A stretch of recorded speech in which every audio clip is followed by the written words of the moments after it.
সুধী দর্শক আসসালামু আলাইকুম। আশা করছি আপনারা সবাই ভালো আছেন, সুস্থ আছেন এবং সুরক্ষিত আছেন। আপনাদের সবাইকে স্বাগত জানাচ্ছি বাংলা ভিশনের স্বাস্থ্য বিষয়ক সাপ্তাহিক আয়োজন স্বাস্থ্য কথা অনুষ্ঠানে। আপনাদের সাথে আছে আমি ডক্টর আফরিন সুলতানা। আমাদের এখনকার যে বর্তমান করোনা পরিস্থিতি আমরা সবাই জানি নিয়ন্ত্রণের বাইরে চলে যাচ্ছে, সংক্রমণের হার বাড়ছে, মৃতের হারও বাড়ছে। এরকম পরিস্থিতিতে কি করণীয় সেটা নিয়ে আসলে আমরা সবসময় আলোচনা করার চেষ্টা করি আমাদের দর্শকদের সচেতনতা বৃদ্ধির জন্য, এবং সেটা নিয়ন্ত্রণে কি করা উচিত সেই বিষয়ে আমাদের বিশেষজ্ঞদের পরামর্শ নিই। আমাদের সাথে বরাবর মতন দুজন বিশেষজ্ঞ অতিথি আছেন।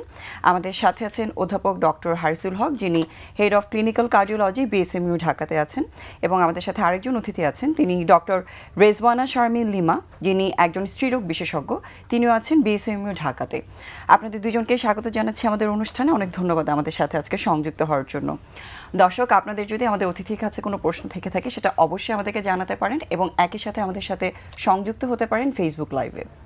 আপনাদের দুজনকেই আবারও স্বাগত জানাচ্ছি আমাদের অনুষ্ঠানে। স্যার, ডক্টর হারিসুল হক স্যার, আমরা তো আসলে একটু সবসময় চেষ্টা করি আমাদের দর্শকদেরকে বর্তমান যে করোনা পরিস্থিতি আছে সেটা নিয়ে একটু অবগত করার জন্য, তাদের সচেতনতা বৃদ্ধির জন্য।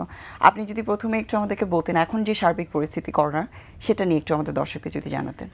ধন্যবাদ। সমস্যা হচ্ছে কি যে এই মুহূর্তে আমাদের বাংলাদেশের সংক্রমণ খুব দ্রুত গতিতে এগিয়ে যাচ্ছে। আমরা যদি একটা কথা বলি যে সংক্রমণ কন্ট্রোলে, অর্থাৎ আমার নাগালের মধ্যে আছে, তাহলে বুঝতে হবে হিসাবটা যে কি করে আমরা বুঝি। অনেকগুলি প্যারামিটার দিয়ে বিজ্ঞানীরা এটাকে মনে করে যে লাগামের মধ্যে আছে। তো সবচেয়ে সহজ উপায় হচ্ছে যে সংক্রমণের হার যদি 5% কিংবা তার নিচে হয় তাহলে আমরা বলি যে নিয়ন্ত্রণে আছে। তো প্রতিদিনই আমরা টিভিতে দেখছি, সরকারি বুলেটিনে বেরিয়ে আসছে 28.9 সংক্রমণের হার, 30.1 অথবা 32.6, কোনোটাই কিন্তু 5-এর নিচে নয় কিংবা 5-এ নয়। তাহলে বুঝতে হবে সংক্রমণ মানে যে লেভেলে থাকা দরকার তার থেকে 6 গুণ 7 গুণ 5 গুণ বেশি। তাহলে মোটেও এটা আমাদের নিয়ন্ত্রণে নাই। এখন সরকার তো আসলে সংক্রমণ নিয়ন্ত্রণ করার ব্যক্তি নন। এই যে সংক্রমণ নিয়ন্ত্রণ করতে হবে আমার আপনার নিজস্ব প্রচেষ্টায়।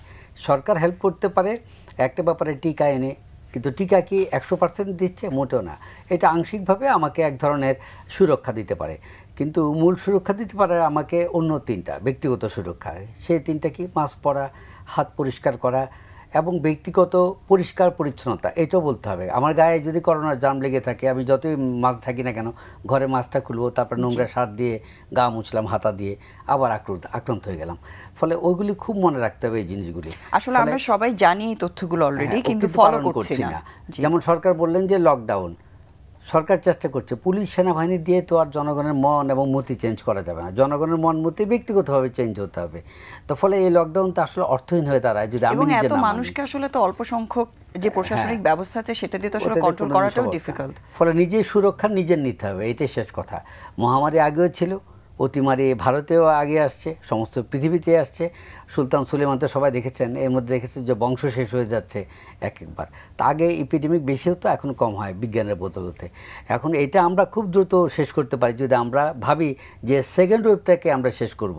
আমরা একটু নিয়ম মানি, বাইরে যাই ঠিক আছে, নিয়ম মানি, ডিস্টেন্স মানি, হাঁচি কাশি শিষ্টাচার মানি, তাহলে কিন্তু রোগটা মানে দমন হয়। এমন একটা পরিবেশ আমরা ভাবি 14টা দিন আমি আর জামটাকে বাড়তে দিব না, কেবলমাত্র 14 দিন যদি নিয়মটা আমরা সবাই মিলে যদি মানতে পারতাম, এই জাম ভেনিশ হয়ে যেত। জি স্যার, অনেক ধন্যবাদ স্যার। আপনার সাথে আসলে ভ্যাকসিনের বিষয়টা নিয়ে একটু আলোচনাতে আসবো। তার আগে ডক্টর রেজওয়ানা, আপনার কাছ থেকে জানতে চাচ্ছি যে আপনার দৃষ্টিতে আসলে এখনকার পরিস্থিতিটা কেমন আছে? আপনারা তো একটা বিশাল একটা জনগোষ্ঠীকে আসলে ডিল করছেন প্রতিনিয়ত ডক্টর হিসেবে, গাইনোকোলজিস্ট হিসেবে, আপনার পর্যবেক্ষণটা কি? এখন যেহেতু করোনা মহামারী আমরা সেকেন্ড ওয়েভটা পার করছি অ্যাকচুয়ালি, তো আমাদের সবার জন্য আসলে আমরা খুব খারাপ সময় পার করছি আমাদের জীবনের। সেই সাথে অনেক দিন ধরে একটা লং লাস্টিং একটা টাইম পিরিয়ড ধরে আমরা চলে যাচ্ছি। আমরা হয়তো বা এটার সাথে ভেবেছিলাম আমরা অভ্যস্ত হয়ে যাব, অথবা খুব দ্রুততম সময়ে আমরা এই সময়টা আতঙ্কের সময়টা কাটিয়ে উঠবো, কিন্তু এখন দেখা যাচ্ছে সেটা পারছি না। এবং আমাদের এই অতিমারির এই প্রোটেকশনের জিনিসগুলির সাথেই আমাদের অভ্যস্ত হয়ে যেতে হবে আসলে।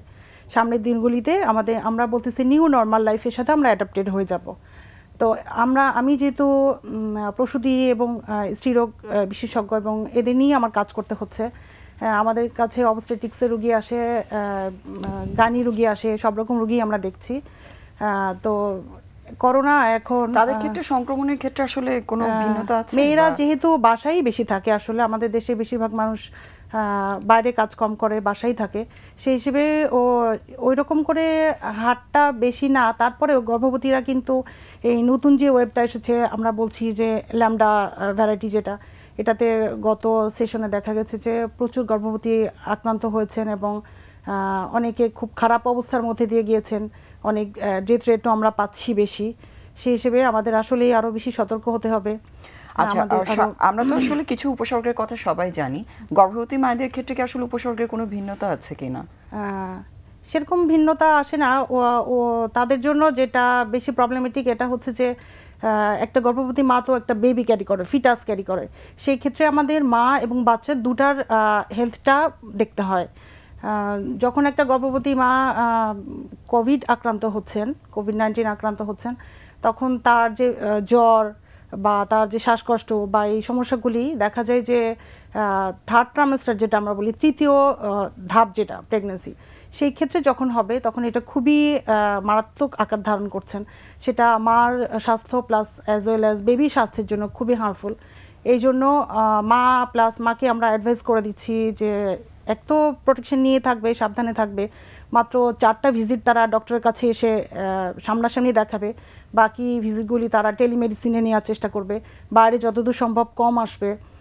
তারপরে তারা হচ্ছে প্রোটেকশন যেটা পার্সোনাল হাইজিন মেনটেন করবে, রেগুলারলি যেটা তারা বাচ্চার কিক কাউন্টটা দেখবে যে বাচ্চা ঠিকঠাক মতো কিক কাউন্ট আছে কিনা। অ্যান্টিনেটাল চেকআপ নিয়ে আবার একটু আসছি স্যার, আপনার কাছেও আসলে এই বিষয়টা নিয়ে একটু জানতে চাচ্ছি। উনি একটা নতুন ভ্যারিয়েন্টের কথা বললেন, এই যে ল্যামডা ভ্যারিয়েন্ট, আপনার আসলে এই বিষয়ে অভিজ্ঞতাটা কি মনে হচ্ছে? হ্যাঁ, ল্যামডা ভ্যারিয়েন্টে বাংলাদেশে নতুন এসছে।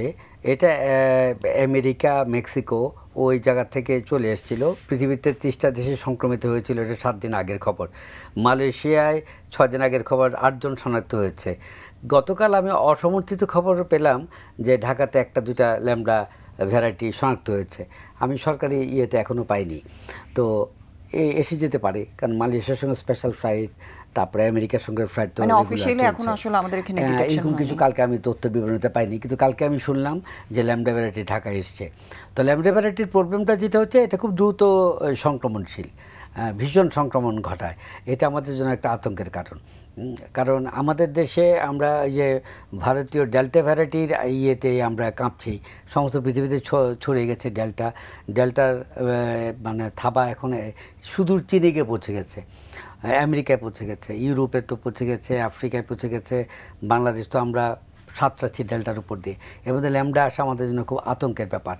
তো এই জন্যই সরকার গণটিকার বন্দোবস্ত করেছেন আজকে এবং 14 তারিখ। এটা এই কারণে যে টিকাটা যদি দেওয়া হয়, হয়তো বা 100% না দিতে পারলেও 98%, 63%, 40% যদি দেয়, আমি বলি যে 40 টাকাও যদি দেয় ক্ষতি কি, আমার দরকার 100 টাকা, 40 টাকা যদি আমি এই টিকা থেকে পাই 40 টাকা, আর বাকি 60 টাকা আমার আহরণ করতে হবে। যে কথা বলেছিলাম ওই 3টা মানে আর কি, ব্যক্তিগত সুরক্ষার জন্য যা করি, সুরক্ষা সামগ্রী, মাস্ক, হাত ধোয়া, সোশ্যাল ডিস্টেন্সিং মেইনটেইন করা। স্যার, ভ্যাকসিনের বিষয়টাতে এই যে আজকে থেকে নতুনভাবে আবার এই যে গণভ্যাকসিনের একটা কর্মসূচি নেওয়া হয়েছে, এটার জন্য কোনো নতুন নীতিমালা কি হয়েছে? আগে তো বেশ কিছু সময়তে বয়সের চেঞ্জ হয়েছে, ক্যাটাগরিটা কিছু চেঞ্জ হয়েছে, এখনকার কি নীতিমালাটা এরকম, যাদের বয়স 25 কিংবা তার উপরে তারা এই টিকা নিতে পারবেন। নাম্বার 2, যারা কোনো সেন্টারে নিবদ্ধ ছিলেন ওই সেন্টারে চলে যাবেন সকাল 9টার মধ্যে, অলরেডি দেওয়া শুরু হয়ে গেছে। বয়স 25-এর উপর হতে হবে, তাহলে সবাই টিকা পেয়ে যাবে, এইটার কথা। এবং কালকে আবার যেটা করা হবে, ওই যেই সব জায়গায় দুর্গম এলাকা, যেখানে টিকা পৌঁছার খুবই দুরূহ কিংবা লোকজন নামাও খুব মুশকিল, পার্বত্য এলাকা, ওইসব জায়গায়ও টিকা দেওয়ার জন্য প্ল্যান প্রোগ্রাম করে আছে। শুধু এই না, 14 তারিখে আবার গণটিকার বন্দোবস্ত করা হচ্ছে। সমস্ত ইউনিয়ন বোর্ডে 14,000 সেন্টারে একযোগে একদিনে দেওয়া হবে টিকাটা। তো গতকালকে হঠাৎ করে সিদ্ধান্ত নেওয়া হলো 25। কেন 25 নেওয়া হলো, 18 থেকে 25 কেন? আসলে গভর্নমেন্ট চিন্তা করে দেখলো যে একজনকে একটা টিকা দেওয়ার মানে কিন্তু এক টিকাই শেষ না, 2টো টিকা দিতে হবে। তাহলে এই যদি হিসাব করা হয়, তাহলে পরিপূর্ণ হিসাবটা হলো এরকম যে যদি 25 বছর বয়সের উপর আমরা রাখি, তাহলে প্রত্যেকের 2টো টিকা আমরা সংরক্ষিত রাখতে পারবো, অর্থাৎ 2 মাস পর আপনি আবার টিকাটা পাবেন। তো ওইটাকে এনশিওর করার জন্য আগে যে ভ্যাকসিনের প্রসেসটা ছিল সেখানে একটু অসুবিধা হচ্ছিল, যারা ফার্স্ট ডোজটা পেয়েছে, এইজন্য এবার এটা করা হলো। আর 1 সপ্তাহ পরে আরো প্রচুর টিকা আসার কথা, এটা আসলে তখন আবার দেখবেন 18 বা তার নিচে নেমে যেতে পারে। জি, আসলে গভর্নমেন্টে তো সেই উদ্দেশ্য আছে যে সবাইকে একসাথে ভ্যাকসিনেট করার চেষ্টা করা, কিন্তু আমাদের অ্যাভেইলেবিলিটির একটা ব্যাপার আছে যে ভ্যাকসিন আছে, টিকা নাই। আমাদের অবস্থাটা এরকম, টাকা নিয়ে বসে আছি, টিকা কিনতে পারছি না। যে আমরা আসলে হোপফুল যে ইনশাআল্লাহ এটা খুব তাড়াতাড়ি আমরা এই টিকাগুলো পেয়ে যাব। যে অ্যান্টিনেটাল চেকআপের ব্যাপারে একটু কথা বলছিলাম, ওই বিষয়টা যদি একটু আমাদের দর্শকদের জানাতে নেই। আসলে যারা এরকম গর্ভবতী মায়েরা আছেন এই সময়টাতে খুব ভয়েই থাকেন, বারবার তো আমরা নিষেধ করছি বাইরে যাতে না যান, স্যারও বলছেন যে অ্যাটলিস্ট 14 ডেজ যাতে আমরা একদমই এটাকে বাড়তে না দিই, এরকমভাবে যাতে আমরা নিয়ম মেনটেন করি। যার মধ্যে একটা বিষয় হচ্ছে ফিজিক্যাল ডিস্টেন্স মেনটেন করা, বাইরে না যাওয়া। তো তাদের ক্ষেত্রে আসলে আপনারা পরামর্শটা কী দিচ্ছেন? এখন গর্ভবতী মায়েরা যারা, তারা তো আমরা বলছি সামনাসামনি বা ডক্টরের কাছে গিয়ে আপনি 4টা ভিজিট নেন, বাকিগুলি আপনি টেলিমেডিসিনের মাধ্যমে শেষ করেন আর টেলিমেডিসিনে দেখান। এর মাঝখানে আমরা তো ইনস্ট্রাকশন দিয়ে দিচ্ছি, আপনার যদি কখনো জ্বর আসে বা আপনার যদি সাথে শ্বাসকষ্ট মনে হয়, ইভেন আমরা মাদেরকে বলে দিচ্ছি আপনারা সবাই একটা করে পালস অক্সিমিটার রাখেন সাথে। পালস অক্সিমিটারে যদি কখনো জ্বরের মতো ফিভার লাইক সিমটম থাকে বা শ্বাসকষ্টের মতো কিছু মনে হয় দেখেন। এবং 94 যখন আমাদের অক্সিজেন স্যাচুরেশন হয়ে যায়, বিশেষ করে গর্ভবতী মায়েদের জন্য আমরা বলছি যে আপনারা নোটিস করেন, আপনারা হসপিটালে অ্যাডমিশন হয়ে যান। এবং এটা তো অবশ্যই একটা টিম ওয়ার্ক, এটা সাথে আমাদের একটা টিম নিয়ে কাজ করতে হয় গর্ভবতী মায়েদের মেনটেন, মানে তার ট্রিটমেন্টের জন্য, তার ম্যানেজমেন্টের জন্য। আর শুধু গর্ভবতী মারা প্রোটেকশনে থাকবে, তারা বারবার হাত ধুবে, মাস্ক পরবে, হাইজিন মেনটেন করবে, এটা বললেই তো শুধু হবে না। তার সাথে যে পরিবারের যারা মেম্বার, তাদেরকে কিন্তু তাদের গর্ভবতী যে মা তার বাসায় আছেন তার দিকটা চিন্তা করে কিন্তু তাদেরকে প্রোটেকশনটা মেনটেন করতে হবে। দায়িত্ব দুই পক্ষ থেকে আসতে হবে। কারণ তারা হয়তো গর্ভবতী মা হয়তো বাড়ির বাইরে যাচ্ছেন না, কিন্তু তার হাজবেন্ড বাইরে যাচ্ছেন, ঘুরছেন, জব করছেন, এবং উনি যদি ভ্যাকসিনেটেড হয়েছেন বলে মাস্কটা ইউজ করলেন না অথবা স্যানিটাইজার ইউজ করলেন না, বাসায় এসে হয়তো শাওয়ারটা নিলেন না, ক্লিন হলেন না, বাইরের কাপড়গুলি রিমুভ করলেন না, তাহলে দেখা যাবে যে তার কাছ থেকে কিন্তু গর্ভবতী মায়ের সংক্রমিত হওয়ার সম্ভাবনা অনেক বেশি থেকে যায়। এবং যখনই সংক্রমিত হবে, এটা যদি শেষের দিকে হয়, আমরা যেটা বলি হাইপার কোয়াগুলেবল স্টেজ, হ্যাঁ, থার্ড ট্রাইমাস্টার, যেটা মানে এটা হচ্ছে আপনার 7 মাসের পর থেকে ডেলিভারির আগ পর্যন্ত, এই সময় কিন্তু মাদের জন্য খুব খারাপ। এই সময়টা যদি কেউ যদি কোভিড আক্রান্ত হচ্ছে বা তার সিভিয়ারিটিটা অনেক খারাপের দিকে চলে যাচ্ছে।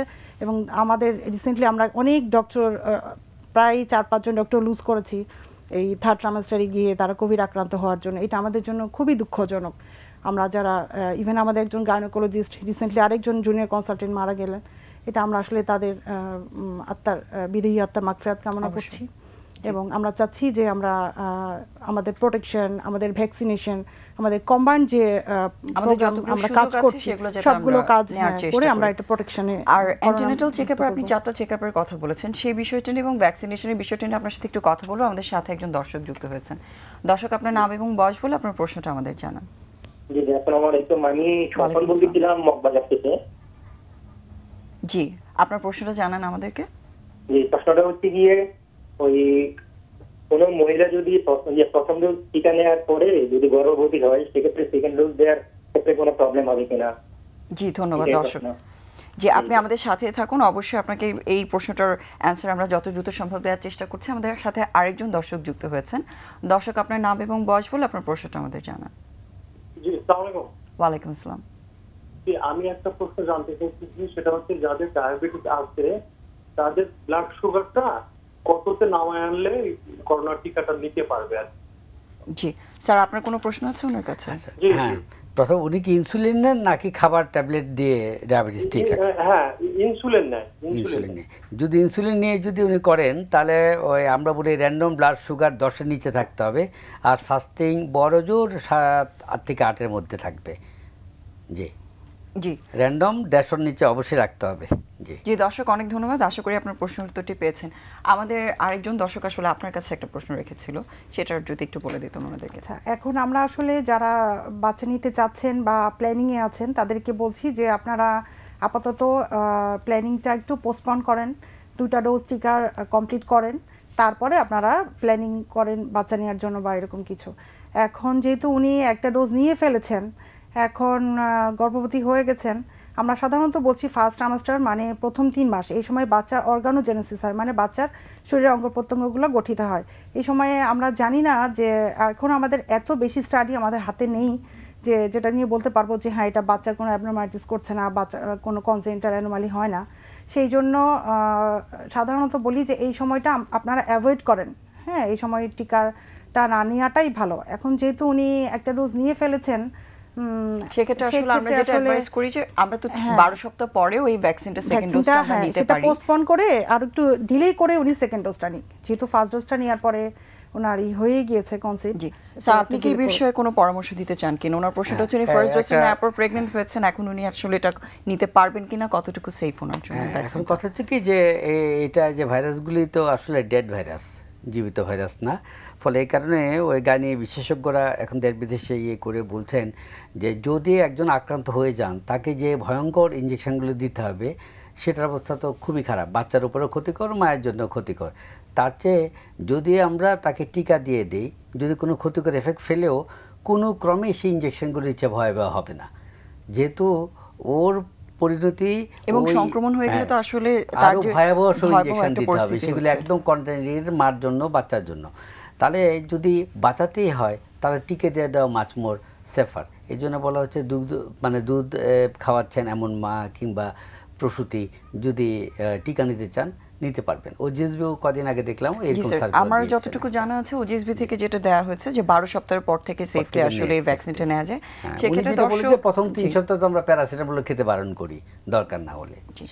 আচ্ছা, যেহেতু উনি অলরেডি গর্ভধারণ করেছেন সেক্ষেত্রে আপনি চেষ্টা করবেন যে 3 মাস অতিক্রম করার পর সেকেন্ড ডোজটা নেওয়ার জন্য। এখন পর্যন্ত যেহেতু খুব সুনির্দিষ্টভাবে সব তথ্য হয়তো আমরা এখনো পাচ্ছি না, কিন্তু এখন পর্যন্ত যে ওজিএসবি থেকে যে গাইডলাইনটা দেওয়া আছে সেক্ষেত্রে 3 মাসের পর থেকে উনি আসলে ভ্যাকসিনটা সেফলি নিতে পারবেন। তারপর আপনি চেষ্টা করবেন যে অ্যান্টিবডি বেশি তৈরি হয় 2 মাসের পর থেকে, এবং তারপর আপনি চেষ্টা করবেন ওনার যে গাইনোকোলজিস্ট আছে তার সাথে একটু কনসাল্ট করে নিতে। বাট আমাদের যতটুকু জানা আছে এভাবে আসলে এখন পর্যন্ত ওনার জন্য সেফ।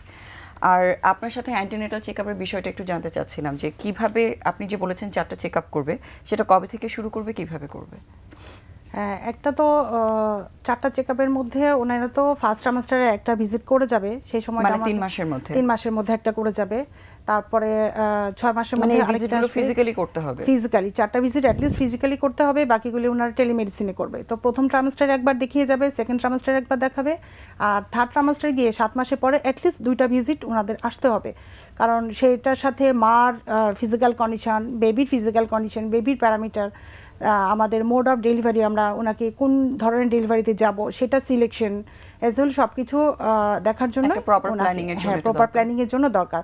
বাকিগুলি ওনারা যেটা করবে টেলিমেডিসিনের মাধ্যমে প্রত্যেক মাসে আমাদের সাথে ফলো আপ করবে, যে কোনো সমস্যা তার প্যারেন্ট গাইনোকোলজিস্টের সাথে উনি কনসাল্ট করতে পারবে, এবং তার কথা মতোই যদি কখনো কোনো আনওয়ান্টেড সিচুয়েশন বা কোভিড আক্রান্ত বা অন্য কিছু চলে আসে, কোনো ইনফেকশন, তাহলে সে অনুযায়ী তার অ্যাডভাইস মতো তারা হসপিটালে অ্যাডমিটেড হবে বা সেই অনুযায়ী অনওয়ার্ড আর কি ট্রিটমেন্ট করা হবে। জি অবশ্যই। আমাদের সাথে একজন দর্শক যুক্ত হয়েছেন। দর্শক, আপনার নাম এবং বয়স বলে আপনার প্রশ্নটা আমাদের জানান। জি দর্শক, শুনতে পাচ্ছি। জি, আমার প্রশ্ন হচ্ছে কোভিড প্রথম ডোজ টিকা নেওয়ার পরে যদি কোভিড পজিটিভ হয়, দ্বিতীয় ডোজটা কখন নিতে হবে? জি অনেক ধন্যবাদ দর্শক, আপনি আমাদের সাথেই থাকুন। স্যার, আপনার কাছ থেকে আসলে প্রশ্নের উত্তরটা চাই, তবে আমরা একটা ছোট্ট বিরতিতে যাচ্ছি। বিরতি থেকে আসার পর অবশ্যই আপনি জানতে পারবেন এই বিষয়ে কি করা উচিত। ততক্ষণ পর্যন্ত আমাদের সাথেই থাকুন।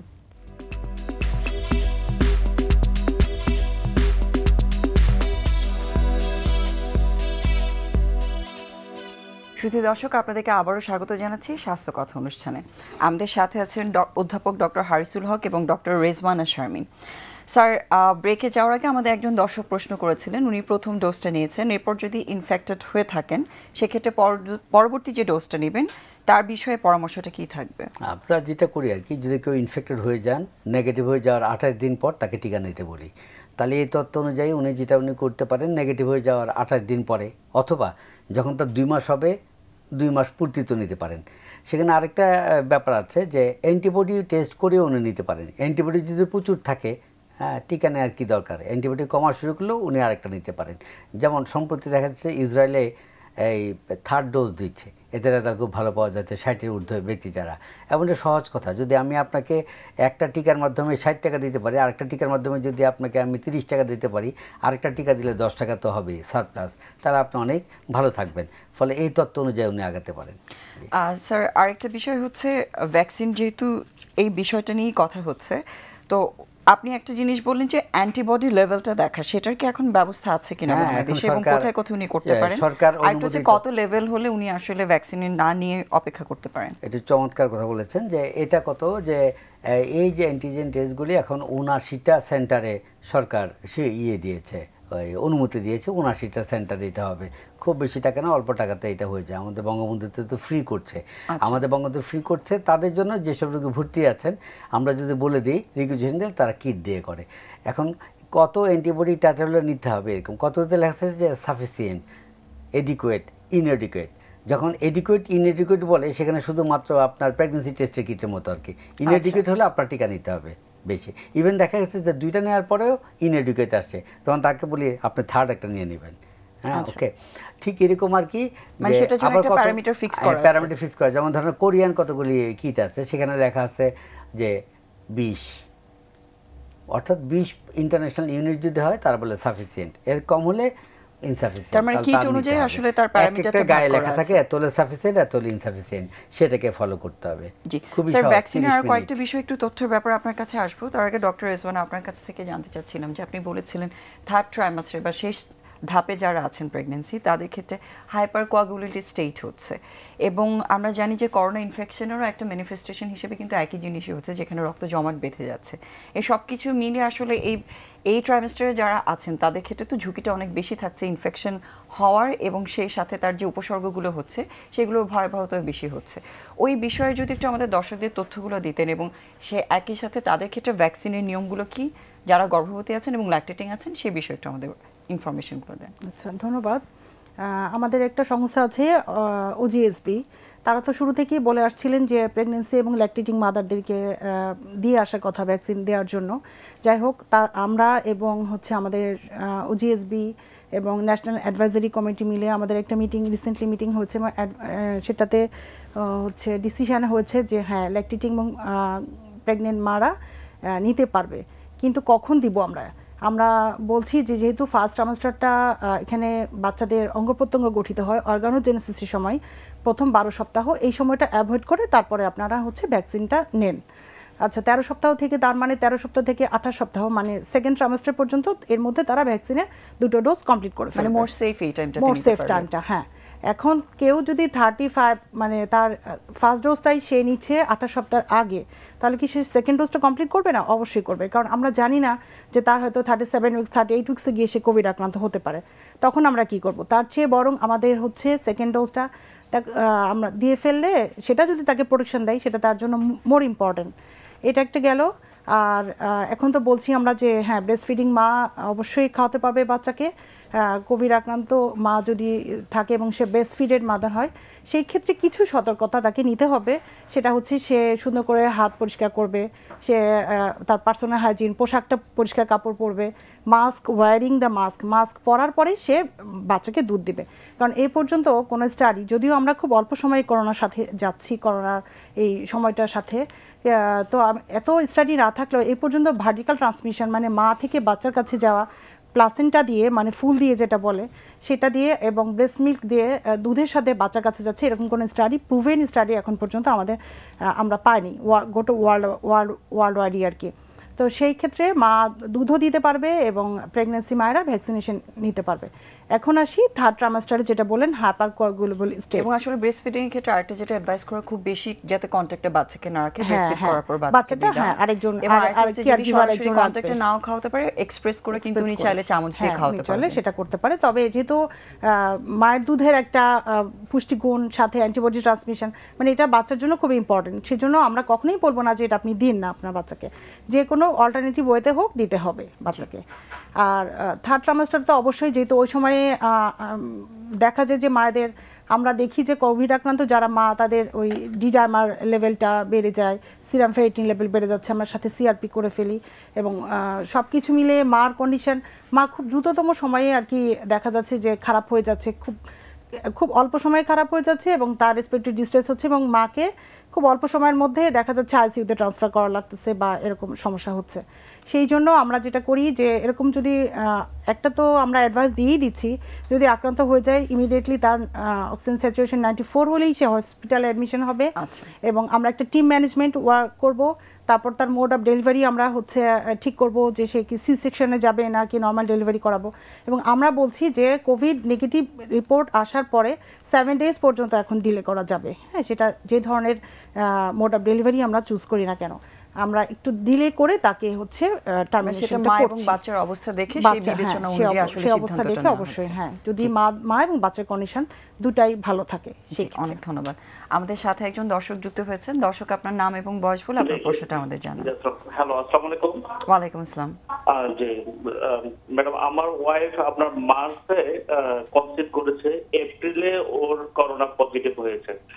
বড় ধরনের সিজন ছাড়া 21 দিন পরে আবার টেস্ট করিয়ে ওর নেগেটিভ হয়েছে। এখন 22 উইকস রানিং কনসিভ প্রেগন্যান্সি। এখন টিকা কি দিতে পারবে? আর টিকা দিতে পারলো কি দুটা ডোজে কি এই কনসিভ পিরিয়ডের মধ্যে মানে প্রেগন্যান্সি পিরিয়ডের মধ্যে কি এটা দিতে হবে? দেওয়া সম্ভব হবে কিনা? জি দর্শক বুঝতে পেরেছে। আপনার কোনো প্রশ্ন আছে আমাদের দর্শকের কাছে? না, আপনার ওয়াইফ কি এটা প্রথম বাচ্চা না আগে বেবি আছে? আচ্ছা, উনি আমাদের সাথে আসলে সংযুক্ত নেই। যদিও মানে প্যারাটা কোনো ইম্পর্টেন্ট কিছু ক্যারি করে না। উনি এখন বললেন যে ওনার 22 সপ্তাহের প্রেগনেন্সি, ওনার ওয়াইফ এখন নেগেটিভ। যেহেতু আমরা সে পিরিয়ডটাই বলেছি যে এটা হচ্ছে 13 সপ্তাহ থেকে আমরা 28 সপ্তাহের মধ্যে এই সময় আমরা ভ্যাকসিনেশনটা 2টো ডোজ কমপ্লিট করে ফেলবো। সেই হিসেবে তো উনি একটা সেফ জোনের মধ্যেই আছেন।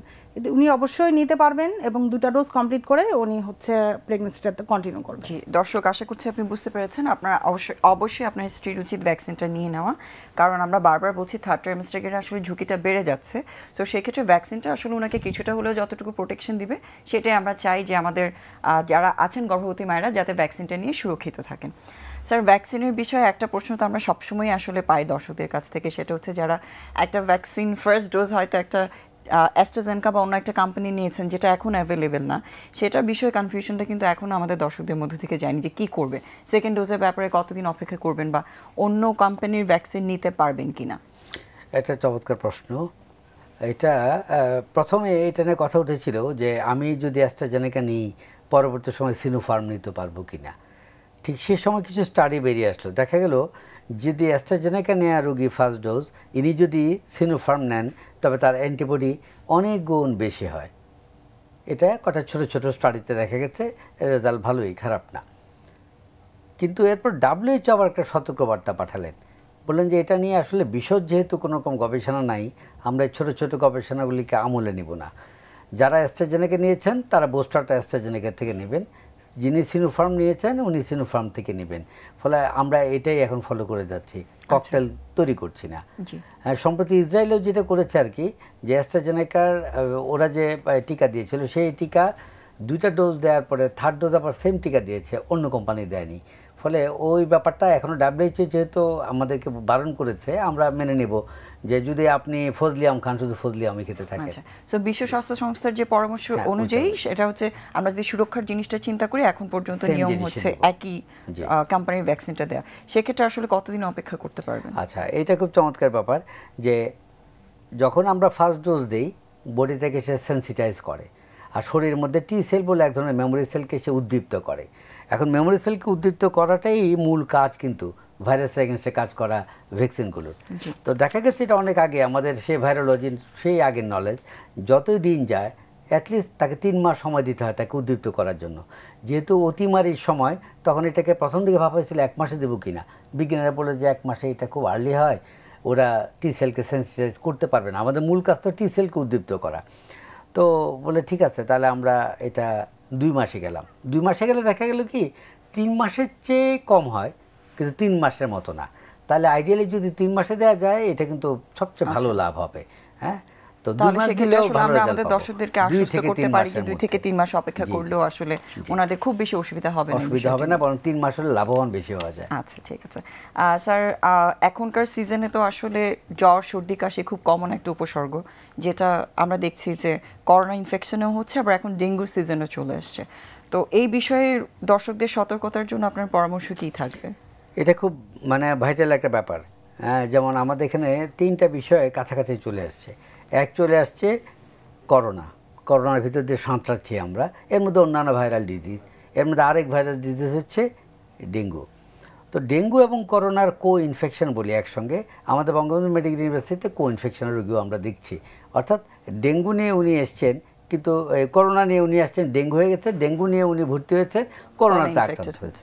আমরা এই মুহূর্তে খুব বিপদে পড়ে যাই, মৃত্যুর আশঙ্কা এদের খুব বেশি থাকে এই কারণে যে ধরলাম একজন করোনা আক্রান্ত রোগী, তার লাংসের মধ্যে পানি জমে গেছে, সেই রোগীকে আমরা বলি পানি কম খেতে হবে, আপনার কোনো ক্রমে 1 লিটার অতিক্রম করবেন না। আবার দেখা গেলো ওই রোগীর ডেঙ্গু হয়ে গেল, তখন তাকে বলতে বেশি করে পানি খান, নাহলে হিমাটোক্রিট লেভেল বেড়ে যাবে, ঝান্ডা। তাহলে চিন্তা করেন কী অবস্থা দাঁড়াচ্ছে। করোনার জন্য বলছি পানি কমিয়ে খান, করোনার জন্য হার্ট ফেলিয়ার হয়ে গেছে তার, পানি কমিয়ে খান, 1 লিটারের বেশি পানি খাওয়া যাবে না। আর ডেঙ্গুর জন্য বলা হচ্ছে দিনে 6 লিটার পানি খান, তাহলে রোগীকে বাঁচানো সম্ভব। ফলে এই জন্য আমাদের খুব বাড়তি সতর্কতা নিতে হবে, কোনো ক্রমের জন্য এডিস মশা আমাকে আক্রমণ না করতে পারে। এডিস মশা কোথায় থাকে? গাড়ির মধ্যে যে মশা থাকে, দিনে হোক রাতে হোক, এটা হচ্ছে এডিস মশা। তারপরে ওই জমে থাকা পানিতে যে মশা জন্মায় এবং দিনের বেলা যে মশা কামড়ায় সেটা এডিস মশা। ফলে আমাদের খুব সাবধান থাকতে হবে, নিজের পরিষ্কার, ওই একই কথা, ব্যক্তিগত সুরক্ষাটাই প্রধান সুরক্ষা, বাড়ির আশপাশ পরিষ্কার রাখতে হবে, তাহলে আমরা করোনার থেকেও বাঁচবো। স্যার, উপসর্গের মধ্যে কোনো ধরনের পার্থক্য করা যায় কি না? প্রথম কথা ডেঙ্গু এবং করোনা এই দুটোর মধ্যে, ডেঙ্গুর মধ্যে যেটা হয় জ্বর বেশি হয়, আমরা বলি যে ব্রেক বোন ডিজিজ, সমস্ত গায়ে প্রচণ্ড ব্যথা হয়। আর ইয়েতে করোনাতে ব্যথা অল্প হতে পারে, ব্যথা নাও হতে পারে, কোনো লক্ষণ নাও থাকতে পারে, কিন্তু ডেঙ্গুতে প্রচণ্ড ব্যথা হয়। কেউ এটা 2টা টাইপ আছে, একটা হলো হেমোরজিক, যারা রক্ত নিয়ে চলে আসতে পারে। কীরকম রক্তপাত? একটা হতে পারে চামড়া নিচে রক্তপাত, কারো মাড়ি দিয়ে রক্তপাত, কারো নাক দিয়ে রক্তপাত, এই নিয়ে আসতে পারে। এবং এই রক্তপাত কিন্তু করোনা নিয়ে আসতে পারে, এটা অনেক স্টেজ, ডিআইসি স্টেজে।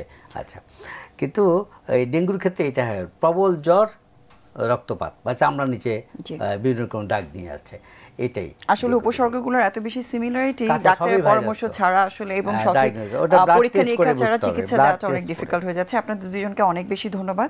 আমাদের সাথে ছিলেন অধ্যাপক ডক্টর হারিসুল হক এবং ডক্টর রেজওয়ানা শারমিন। আপনাদের গুরুত্বপূর্ণ পরামর্শগুলো আশা করছি আমাদের দর্শকদের কাজে লাগবে। এবং আমরা যে পপুলেশনে চিন্তা করি, আমাদের স্যারের যেরকম গ্রুপ আছেন যারা হার্টের রোগী অথবা যারা গর্ভবতী মায়েরা আছেন এবং সাধারণ মানুষ যারা আছেন, সবার জন্য আসলে পরামর্শগুলো একই, বারবার আমরা একই কথা বলছি, স্বাস্থ্যবিধি মেনে চলার বিষয়টা। এবং এখন যেহেতু ডেঙ্গুর একটা সিজন, সবাই অবশ্যই এই বিষয়ে সতর্কতাগুলো মেনটেন করে চলবেন এবং সুস্থ থাকার চেষ্টা করবেন। আশা করছি ভালো থাকবেন এবং দেখা হবে আগামী সপ্তাহে আবারও। সেই পর্যন্ত ভালো থাকুন সবাই।